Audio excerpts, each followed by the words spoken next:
Bon Didier, comme un petit peu à Saint-Etienne, on a encore fait plein d'émotions cet après-midi. Ouais, c'était pas vraiment reposant, mais, euh, mais c'était très bien. Ça montre l'état d'esprit de cette équipe. Euh, Être mené au score et renverser les choses, c'est une bonne chose. Ça montre vraiment le travail au quotidien de cette équipe, les paliers qui sont en train de passer d'un point de vue mental. Donc c'est une satisfaction de réussir à remporter ce match. L'ouverture du score au Serroise, elle t'a fait stresser un petit peu ou tu te disais que finalement, depuis le début du match, vous aviez un peu le contrôle du jeu. Arthur n'a strictement rien eu à faire, si ce n'est en fin de match, en première période et même avant qu'au Sermark, vous aviez le contrôle. Est-ce que tu te dis, c'est pas grave, c'est un parenthèse dans le match, on va de toute façon revenir. Ça reste malgré tout le début de notre relation, donc je savais pas trop. Euh, Moi, j'étais confiant et j'espérais que les joueurs le restent eux aussi. Et ils l'ont bien fait, ils n'ont pas paniqué, ils ont compris qu'ils étaient vraiment bien. Et je pense que d'égaliser assez rapidement, ça a facilité les choses. Alors certes, ça a été rapidement réduit à 10, mais est-ce que là, aujourd'hui, on peut vraiment voir la patte Didier Digard. On en a vu un petit extrait face au PSG, un long épisode à Saint-Etienne. Là, de nouveau, on avait une équipe portée vers l'avant, une équipe qui tente, qui prend des risques. Moi, ce qui me plaît surtout, c'est que vous avez vu pas mal de joueurs et que le niveau baisse pas. Ils ont compris que c'était un groupe, que la saison était longue, qu'on pouvait s'adapter à différents systèmes. Ce que je souhaite et ce que j'espère, c'est que ma patte, ce soit surtout de réussir à faire prendre conscience à tous ces joueurs qui sont tous importants, qu'ils auront tous une place importante dans la saison et aujourd'hui ils le font et on va tout faire pour qu'ils continuent à le faire. Comment tu as réussi à remettre Rassoul Ndiaye dans le sens de la marche? Parce que ça paraît compliqué, il y a ce gros raté. Et finalement, il arrive quand même, une première fois marqué, but refusé, une deuxième fois, il remet couvert. Cette fois, ça passe. Comme je l'ai dit et je le répète, ils ont le droit de rater. Moi, ce que je veux pas, c'est qu'ils arrêtent d'essayer parce que là, on sait qu'on n'a plus aucune chance si on n'essaye pas. Donc, rater, ça arrive et faut continuer. Et ensuite, bah, il y a des matchs où on peut être moins bien, mais mentalement, il faut être présent. Le match, c'est une fois la semaine, mais il y a aussi tout ce que je vois, moi, tout au quotidien. Donc, je vais surtout pas qu'ils perdent confiance sur une première période où on est un peu moins bien. Et il faut continuer d'insister jusqu'à ce que les choses tournent. Par rapport à Rassoul, justement, qu'est-ce qu'il apporte l'an dernier, il a fait un championnat assez compliqué. Là, qu'est-ce qu'il t'apporte dans ta façon de jouer quelles sont pour toi les qualités qui vont permettre d'exprimer la patte d'Igard? Rasoul, il a une très belle maîtrise technique. Donc, ça nous permet d'avoir le contrôle du ballon. Il peut recevoir des ballons sous pression. Il a la faculté de se projeter et il a un bon pied devant le but. Donc voilà, aujourd'hui il a raté, il a réussi, mais surtout il a essayé. Donc c'est ce qui me plaît. Il a vécu des moments difficiles. Je pense qu'aujourd'hui ça lui sert et j'espère qu'il va continuer sur cette lancée. Qu'est-ce que tu lui avais dit en début de saison, justement, pour leur mettre le niveau un peu à l'endroit, alors que l'an dernier, voilà, il jouait quasiment plus à la fin? Quelle est l'histoire que tu lui as tenue J'ai été franc.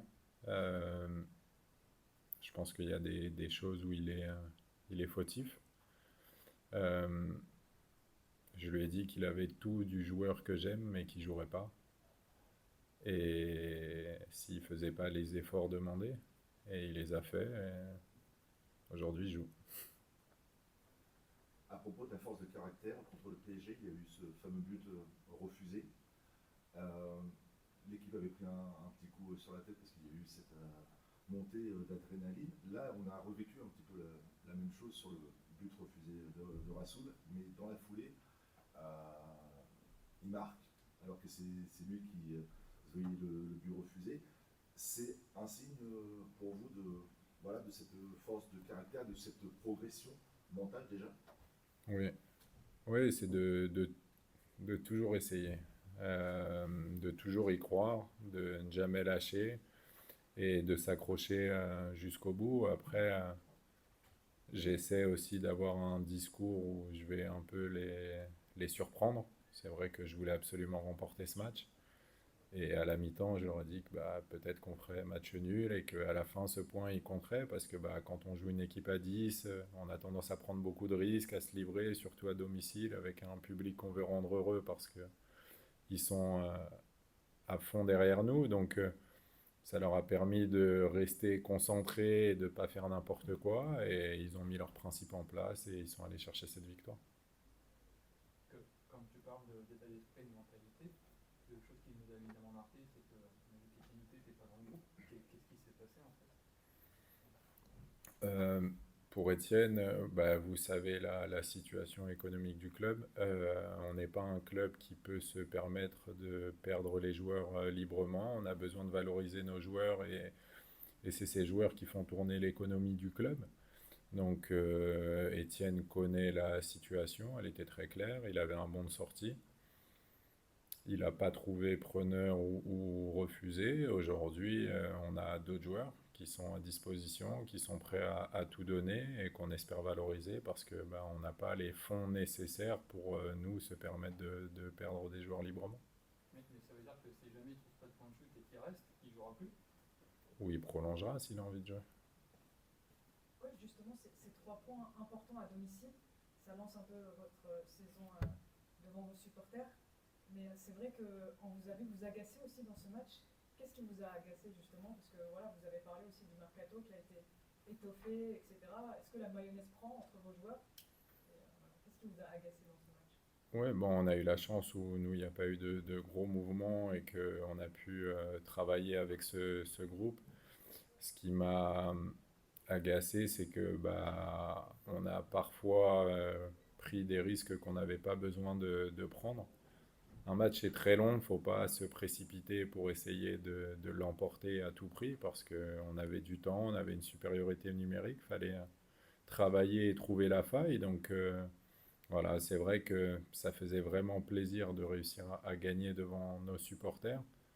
On aurait pu le faire de belle manière, mais il ne faut pas non plus minimiser ce qui a été fait. Et deux victoires de suite en Ligue 1, c'est quelque chose qui n'était pas arrivé depuis février 2003. Les joueurs ont réussi à le faire, donc voilà, il faut qu'ils prennent conscience qu'ils ont de la qualité et qu'ils continuent comme ça. Plus de questions? Juste si je peux me permettre, le foot c'est important, vous savez que j'aime beaucoup le foot, mais c'est pas le tout. J'aimerais apporter un grand soutien à la famille de Sol Bamba, qui, voilà, ça c'est des choses qui nous rappellent la réalité et je leur souhaite beaucoup de force, tout mon soutien et voilà, ça nous rappelle que le foot c'est bien, mais c'est pas une finalité. Merci. Merci beaucoup. Février